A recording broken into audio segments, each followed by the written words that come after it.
All right. Well, hey, Door of Hope Northeast. If you are watching this, I assume you're part of Door of Hope Northeast, although you might be from somewhere else. I'm Cameron. I'm the lead pastor here, and I am joined with my dear friend. What's your name, sir? I know his name. I'm just going to have him say it. John Barry. Yeah. John Barry Van Hoogen, which some of you may know from Door of Hope and Door of Hope Northeast a couple of years ago. His wife, Jessica, was our first kids ministry coordinator, did a wonderful job until the pandemic shut it all down there a few weeks in.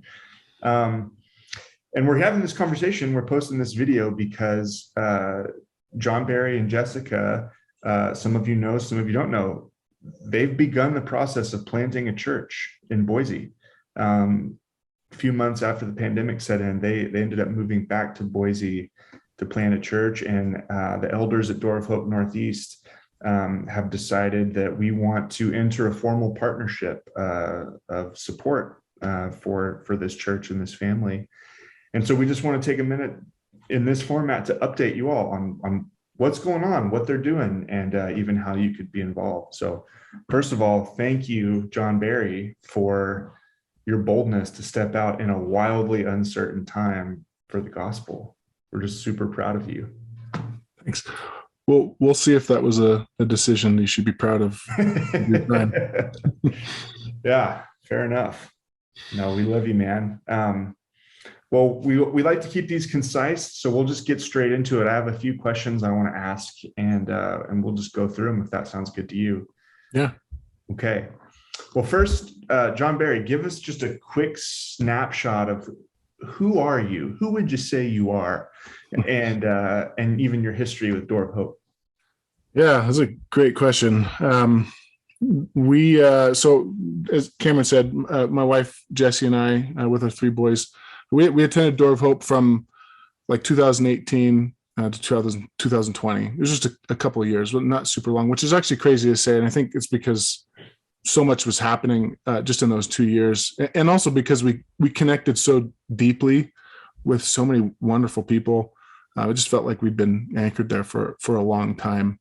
But we were there when kind of Redeemer was merging with Door of Hope, and kind of saw that process and connected with people in the midst of all that, and was really encouraged by all those things. And obviously we appreciated Josh White and his preaching, and I was able to connect with Cam and loved what you guys are doing, especially when we heard about the plan to plant Northeast.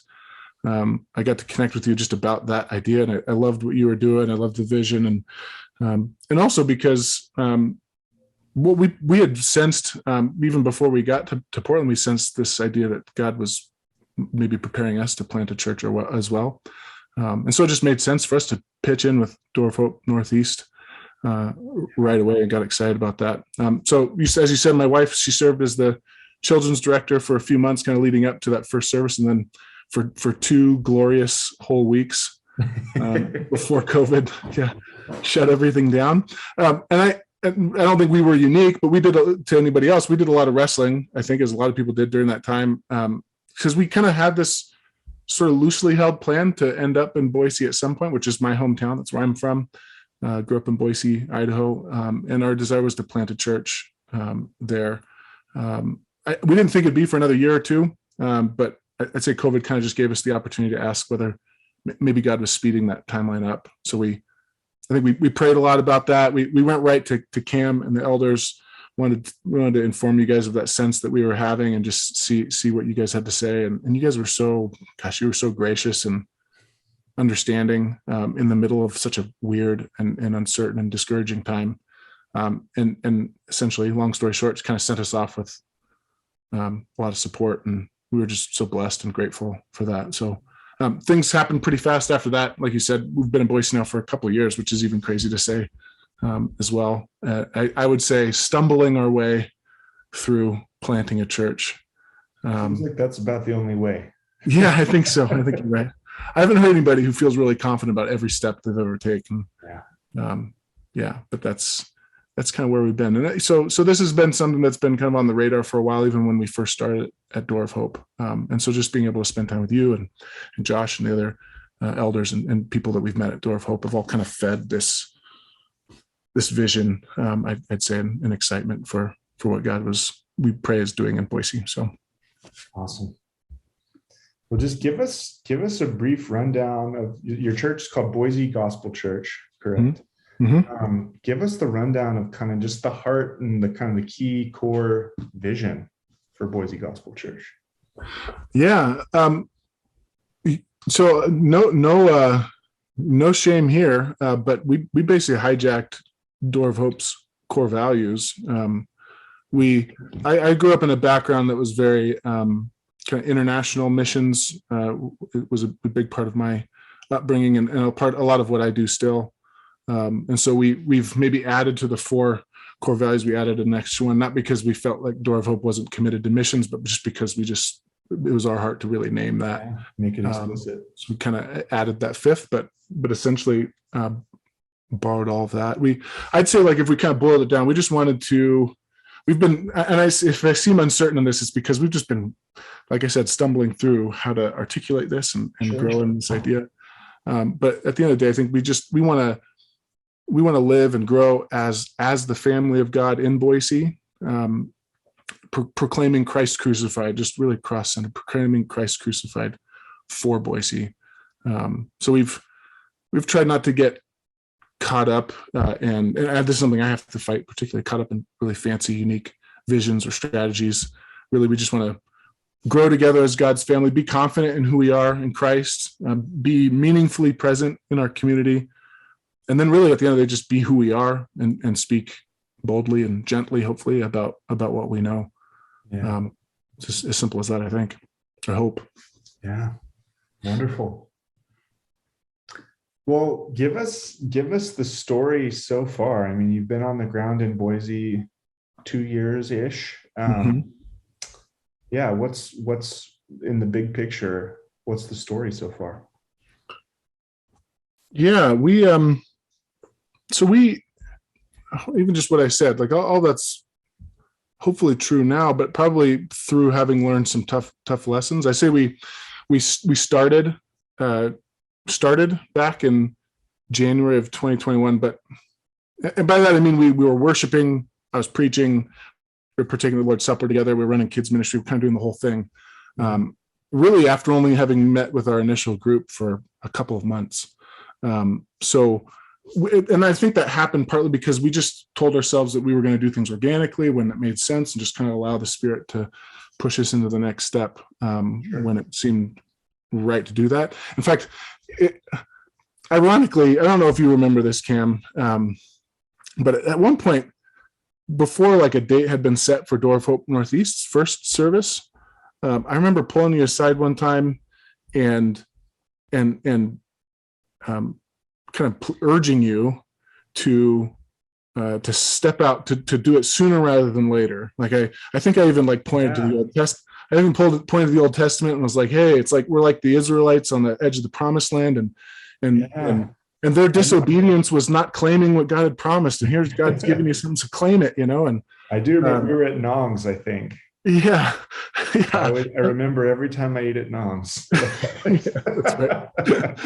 But I don't know if that was bad advice or not, but it's funny. It's just ironic that I felt that so much for you. And at the same time, have learned the flip side of that lesson, which is I've just been I've been taught deep patience and just like the slow work of building into people and community and the time it takes to really have that set and established before you can really meaningfully and intentionally do much else. So I don't know. I'm sorry for that advice if it was ill-founded at the time. Necessary. Yeah. But yeah, so all that said, we've had some setbacks. Basically, we almost burned out after about 3 months in of doing this. And I said, by God's grace, we realized it. We even repented of it. We thanked everybody that was there for just being gracious and sticking around. And ultimately we scaled back to a bit of a less formal, more like Bible study format. We're really kind of like just a big community group with childcare. So we've been doing that for a little over a year now, discussing the book of Matthew, kind of bit by bit. Really, we just made it halfway through Matthew last week. We do a little singing, lots of eating, and just growing deeply together as a family. And in hindsight, that's probably what we should have been doing all along, because it's been really, really sweet. Oh man, what a beautiful foundation for a church community. I love that. Yeah, absolutely love that. Awesome. Well, in that time, if you don't mind, this is something we can learn from, and probably good for you to process too. What has been maybe one of your biggest discouragements in the last 2 years, and then maybe one of your biggest encouragements? I think both of those things are really important to name. I think I can say we haven't been doing this long enough to probably experience some of the real discouragements that are possible. But at least in our time, I'd say the encouragements and the discouragements have been like two sides of the same reality. Yeah.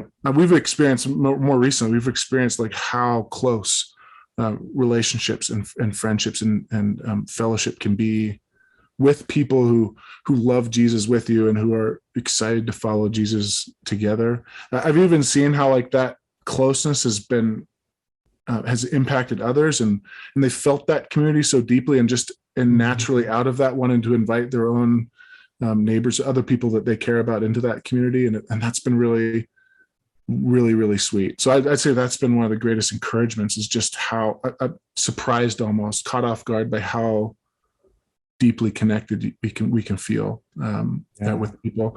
I'd say then, like the flip side of that coin, we've experienced how painful it is when that kind of community is like severed, or at least the potential for that kind of community is missed.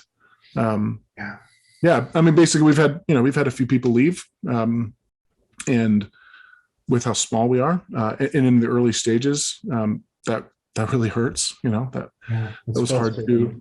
It's hard to.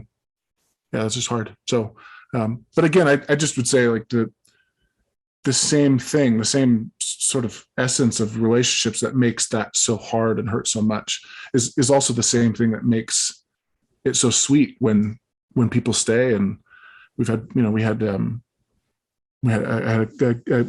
a fellow just a couple months ago sit me down and say like, man, I don't know what it is, but we love this. We see what Jesus is doing, and we want to join you, and we want to plant roots here. And just hear him, it was just like in his mind, it was just him saying, hey, we're in, but for me, that just was like, oh, it was a balm for my soul. It was really awesome. So such wind in the sails. Totally. Yeah, totally. Love that. Well, in the interest of brevity for this time, give us some helpful ways that the people of Door of Hope Northeast might be able to support the work that you're doing in Boise. Yeah. I mean, obviously, it's not cliche if it sounds like it. Just praying for us is huge. We feel that. It's still obviously very early for us. There's a lot of things to do and a lot of things to organize, and visions to realize and steps to take and things like that. And it seems like we've got to do it all while we're also kind of already doing it, because we sort of started and have just kind of been massaging this as we go. So that sometimes seems a little bit complicated. And for example, like we've got maybe there's 40 people total that are really committed. 20 of them are under the age of 8, and maybe 19 of them are under the age of 6 or 5. So it's beautiful. I mean, we're teeming with life. There's no question. But that also becomes logistically an interesting thing to figure out when we're just trying to be together, or particularly when adults want to grow deeply into God's word together. That's always something we have to figure out. So just praying that we can navigate all that well. I know that a lot of people in Portland have family or friends in Boise, besides us. So one of them is, if you're in town, look us up. I'll buy you coffee, probably from a place that gets its coffee from Portland, so you'll feel right at home. And then, if you're around, aside from joining us on Sunday, I'd say this is something we've been really excited about. We've rented out a coffee house event space downtown on a Friday night, August 5th. Actually, we've done this once before, and I think we'll do more in the future, but August 5th on Friday night. And because we just wanted to, the idea was we just want to sing God's praises downtown with the doors open while Boise's milling around. So if you needed a reason to visit Boise, you could come lend your voice to that, or just send somebody that you know in Boise to come join us. But you can everything. We're not very present on social media right now, but you can visit the website boisegospel.org, see what we're up to, or you can drop us a line or an email. I'd say we are selfish for encouragement and your prayers all the time. Yeah. And I guess you're not going to say it, but I'll say it. Door of Hope Northeast, we it's not much with our budget, but we, as a church, from our budget, we give you guys a small financial gift monthly. Yeah. We're grateful. And we just encourage you, if you're listening to this, to consider doing the same. This is a ministry that we believe in. This is a family that's leading this church that we believe in. And I know everyone's so swimming in disposable income right now, especially in this appears to be a recession we're entering into. Yeah. But nonetheless, giving sacrificially for gospel purposes is always crucially important. So we just encourage you to consider doing that. This would be money well spent for the kingdom, either one time, or I assume there'd be ways to set up like a recurring gift monthly or whatever. Yeah. The Boise Gospel Church. Is that all through? Can you find that on the website? Yeah, on the website there's a link. It's all pretty self-explanatory. Yeah, for sure. Awesome. Yeah, appreciate that. It would be we are grateful. God has blessed us, and we'd be really grateful for that as well.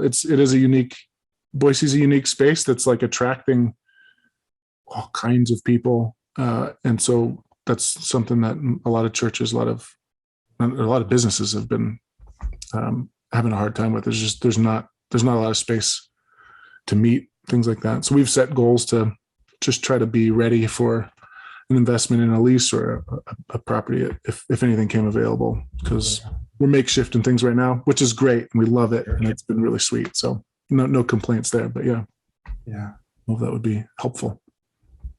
Absolutely. Well, we should probably wrap it up, but John Barry, thank you so much for taking the time to do this, A, but B, thank you for your faithfulness to strike out on this new gospel work in Boise. We really, I said at the beginning, we really are proud of you and believe in you, praying for you, and we're in your corner. And if there's any other way you can think of that we can be an encouragement or a support, we want to be. So thank you. Appreciate you guys. Yeah. Awesome. Well, I guess with that, we'll say goodbye. Take it easy, man. Thanks, dude. All right.